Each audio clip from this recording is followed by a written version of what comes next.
ফামান ইয়ামাল মিসকালা যাররাতিন খায়রান ইয়ারা, তুমি যদি যাররা পরিমাণ ভালো কাজ করো। যাররা মানে কি? যারার ব্যাখ্যায় বিভিন্নভাবে আসছে, তার মধ্যে আমরা সহজেই বুঝবো শীতের বেলা আপনার ওই রোদের রশ্মির মধ্যে ছোট্ট ছোট্ট ধূলিকণা কিন্তু ভেসে বেড়াতে দেখা যায়, যায় না?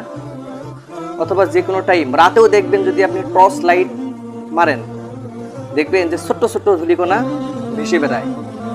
এটা আপনি হিসাব করতে পারবেন কত ছোট এটা? স্বাভাবিকভাবে কিন্তু খালি চোখে দেখা যায় না, লাইট প্রয়োগ করলে, আলো ব্যবহার করলে সেটা কিন্তু দেখা যায়। যেই ছোট্ট ছোট্ট ধূলিকণাগুলো ভেসে বেড়ায়, এই পরিমাণ যদি আমি খারাপ কাজ করি অথবা ভালো কাজ করি, এটা আল্লাহ রাব্বুল আলামিন দেখেন, শুনেন, জানেন।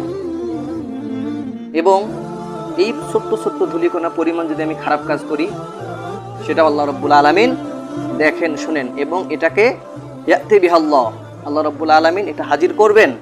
কেননা ইন্নাল্লাহা লাতীফুন খবীর, আল্লাহ রাব্বুল আলামিন হলো সূক্ষ্মদর্শী।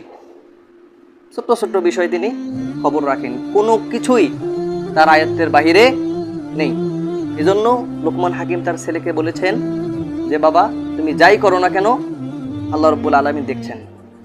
ছোট্টবেলা যদি একটা শিশুকে আপনি এই ভয় দেখান যে নামাজ না পড়লে এই শাস্তি, এরপর খারাপ কাজ করলে এই শাস্তি, এটা করলে আল্লাহ রাব্বুল আলামিন দেখেন, এটা করলে আল্লাহ রাব্বুল আলামিন শুনেন, জানেন।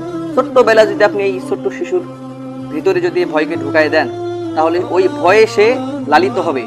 ভবিষ্যতে তার দ্বারা বড় কোনো খারাপ কাজ সংগঠিত হবে